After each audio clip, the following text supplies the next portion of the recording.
The following information, material, and content is covered under fair use. This is for training and educational purposes only, for teaching and commenting in a classroom setting. Again, this is for training and educational purposes only. This does not constitute tax advice, legal advice, nor financial advice. If you need any applicable advice, please seek competent counsel. Do your own due diligence, regardless of who presents the information.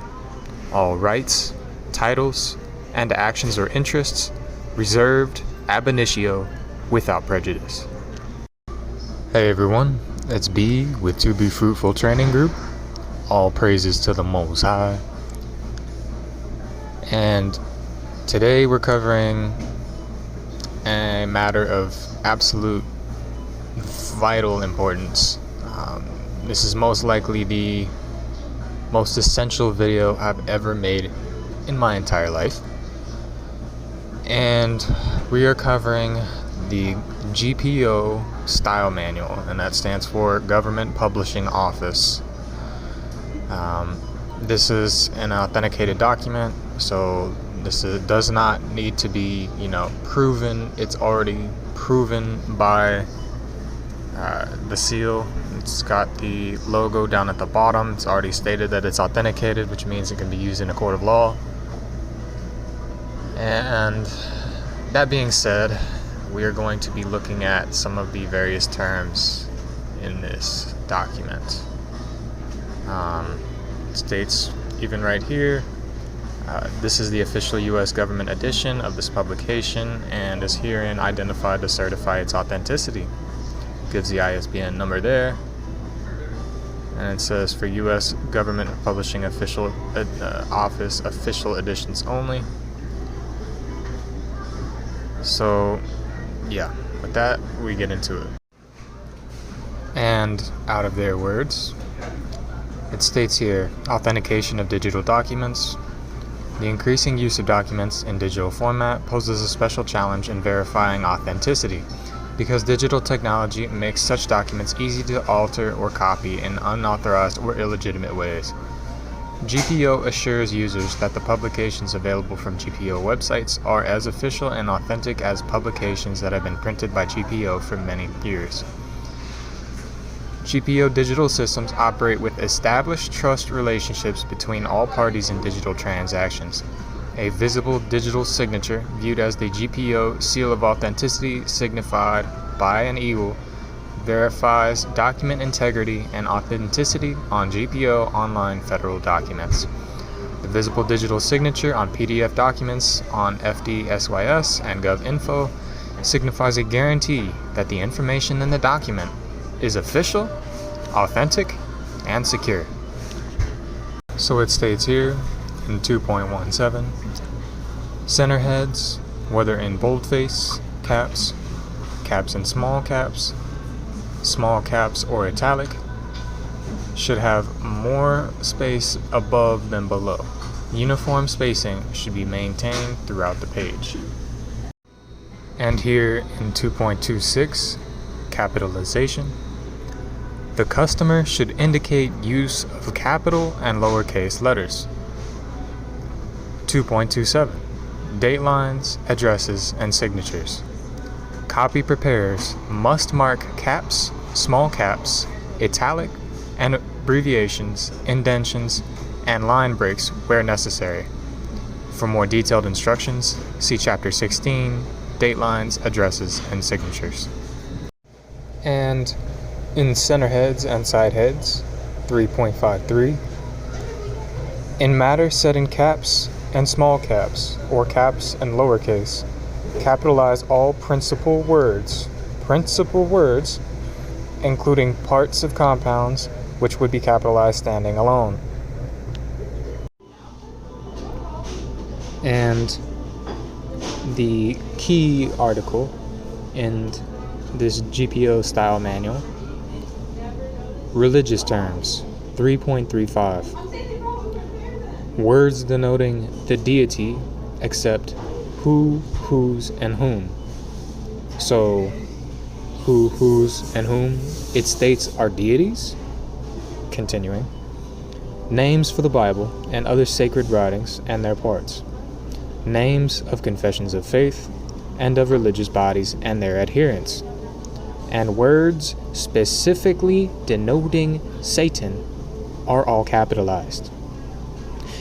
And words specifically denoting Satan are all capitalized. So it states here also, you have New Testament, then 10 Commandments. Why does it make a distinction side by side?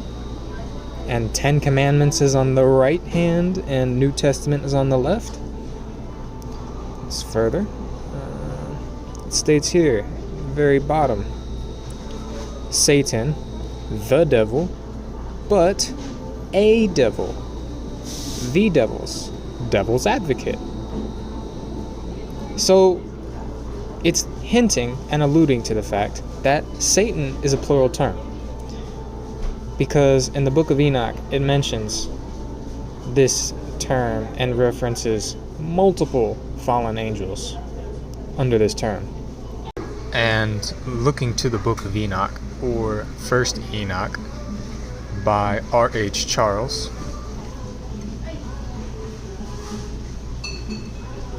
held in Cornell University Library, and chapter 40. And after that, I saw thousands of thousands, and 10,000 times 10,000. I saw a multitude beyond number and reckoning, who stood before the Most High of Spirits. And on the four sides of the Most High of Spirits I saw four presences, different from those that sleep not. And I learned their names. For the angel who went with me made known to me their names, and showed me all the hidden things. And I heard the voices of those four presences, as they uttered praises before the Most High of Glory. The first voice blesses the Most High of Spirits forever and ever. And the second voice I heard, blessing the elect one and the elect ones who hang upon the Most High of Spirits. And the third voice I heard pray and intercede for those who dwell on the earth, and supplicate in the name of the Most High of Spirits. And I heard the fourth voice, fending off the Satans, and forbidding them to come before the Most High of Spirits, to accuse them who dwell on the earth. After that, I asked the angel of peace who went with me, who showed me everything that is hidden, who are these four presences which I have seen, and whose words I have heard and written down? And he said to me, this first is Michael, the merciful and long-suffering. And the second, who is set over all the diseases and all the wounds of the children of men, is Raphael. And the third, who is set over all the powers, is Gabriel. And the fourth, who is set over the repentance unto hope of those who inherit eternal life, is named Phanuel. And these are the four angels of the Most High of Spirits, and the four voices I heard in those days. So you've heard it directly from their words. They state it directly in their documents in authenticated evidence that very clearly capital letter words are satanic, and they reference the fallen watchers that descended from heaven and mated with the daughters of women to bring forth giants. If you still think that these people have your best interest in mind, you have another thing coming. It's long been time to wake up. Why do you think that they have the Statue of Liberty near York, England, Iboracum, in New York City, where it holds up a torch or a light? And this isn't, some feminine. This is Lucifer, son of the morning, or Hillel ben Shakar. This is the morning star, the light bringer. This is the reason why the New Testament was even brought about. Why do you think that Social Security cards are in all capital letters? Because this is the other side of the mirror. This is the mirror that they have broken. This is where people, get the straw man doctrine. And this is also why they established it as an account number, because it is attached to your Social Security credit card. So where did the 7 years of bad luck come from with regards to a broken mirror? We look to this article, and it states here, the misfortune associated with breaking a mirror lasts only 7 years, since the ancient Romans believed life's changes happen in 7-year cycles. Another explanation for the 7 years of bad luck is that the cost of a new mirror would equal 7 years of a servant's work, should that servant be unlucky enough to damage a mirror while cleaning. Some people believe that a mirror reflects more than just one's physical appearance. It also reflects one's soul. Therefore, breaking a mirror would mean breaking the soul into pieces. Now severely damaged, the soul can't fully protect its body from misfortune. So it states here, the earliest mention of the broken mirror superstition in English is a 1777 account claiming that breaking a mirror is, quote, a very unlucky accident because mirrors were part of, quote, an ancient kind of divination and formerly used by magicians in their superstitious and diabolical operations. Since then, broken mirrors have been popular in British culture, as seen in this poem by Alfred Lord Tennyson. And these lines, the mirror cracked from side to side, the curse has come upon me, cried the Lady of Shalott. The article was only halfway correct. The first mention isn't in 1777. The first mention is in 1666. Because it states, if there's no sufficient proof or evidence of life for 7 years or longer, the judge is directed to give a verdict as though the Sestakv were dead. And how do you write someone's name that is deceased? In all capital letters. And why is it that Rome was credited with this belief as its source of origin? Because Roman Britannia, its first and initial provincial capital, its capital city, was Colchester, England, situate in what is now known as Colchester, Connecticut, which resides in New London County, formed in 1666, presumably as a reference to the Sestakv Act, or in response thereto. Now, the other thing that mirrors are known for is they are a secret revealed by the fallen watchers, revealed to men and the sons of men. And it states this in the Book of Enoch, as well as the secret of the beautifying of the face with, ointments and minerals and stones, now what we call makeup. And again, out of the Book of Enoch by R.H. Charles, chapter 8. And Azazel taught men to make swords and knives and shields and breastplates, and made known to them the metals of the earth, and the art of working them, and bracelets, and ornaments, and the use of antimony, and the beautifying of the eyelids, and all kinds of costly stones, and all coloring tinctures. And there arose much godlessness, and they committed fornication, and they were led astray, and became corrupt in all their ways. While I do recognize that this isn't a lot of women's intent to be deceptive about their appearance, a lot of them are almost at the point of being coerced and pressured by society and societal norms to cover and hide their faces. with makeup and change their appearance to be more suitable towards the public, and they get harassed and shamed if they don't a lot of times. Or other women are generally envious, when a woman is confident enough to present her own beauty. It's still important to acknowledge and understand the true origin of any type of practice. These things were disclosed without authority by the fallen Elohim, the fallen sons of God that mated with women. So this is why they put it in movies and TV shows.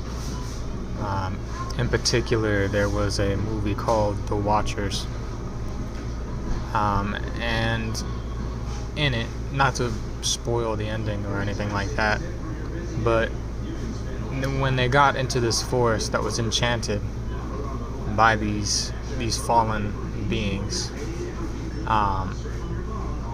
they were put and they were trapped inside this cage where they had a mirror that reflected their image back in on themselves. Now, it's important to note the difference between a normal mirror and a true mirror. A normal mirror presents an inverted image to the viewer. And as man, the sons of Adam were made in the image of the Most High, we ourselves are a likeness or image, hence why we're not supposed to make any likenesses of anything in heaven above or earth beneath. Now, a true mirror, you would see the opposite. You would see when she raises her right hand, it wouldn't be the left hand of the image on the right that would move up. It would be the images on the right's right hand. And that would be an example of a true mirror. But the mirrors that we are presented with in normal society, the vanity mirrors, they show an inverted image. So to invert something means to basically create something that is equally opposed to the original thing. And if the reflection is an image also, then by definition it cannot be you. The problem is people are going in front of these mirrors and saying, oh, that's me in the mirror. No, it's not you. That's your reflection. You've never seen what you look like, because it's in this show, it shows that they can't quite get all of the facial features correct and all of these things, these demons or entities that appear before you in these mirrors. They're always slightly off and slightly different, sometimes more elongated. A lot of times they look similar to what a lot of these clones look like when people get cloned. So this is something very important to note, and this is what the watchers see from behind the mirror. It's just a giant observation cage, if you will. So check out the movie. It's definitely enlightening. It tells you their names and what they're termed today. And for reference, out of the Book of Enoch, chapter 8,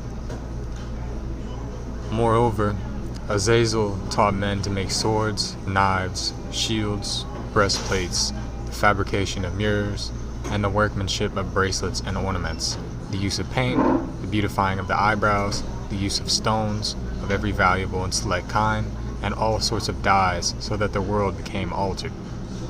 Impiety increased, fornication multiplied, and they transgressed and corrupted all their ways.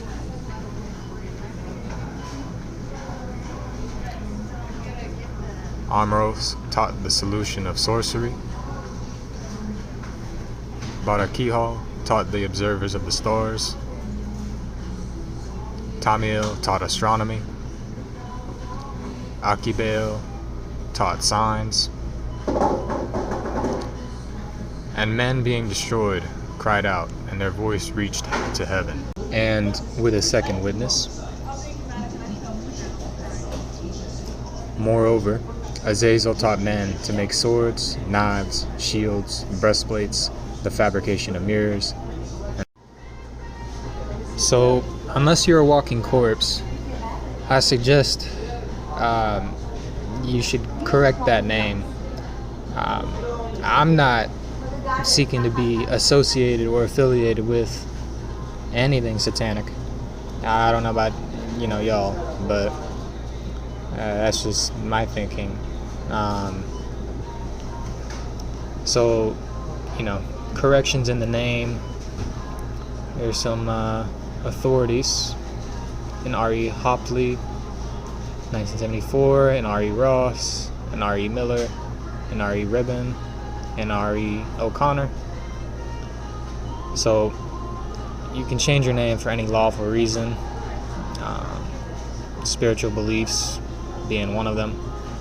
Just something to be aware of. It is possible.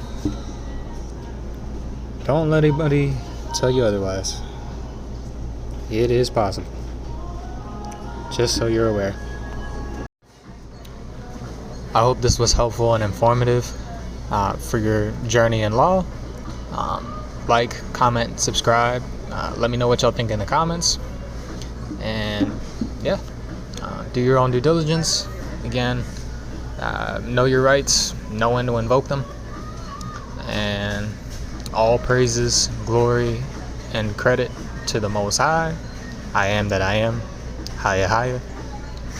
This is B with To Be Fruitful Training Group, and we'll see you on the next one. Thank y'all.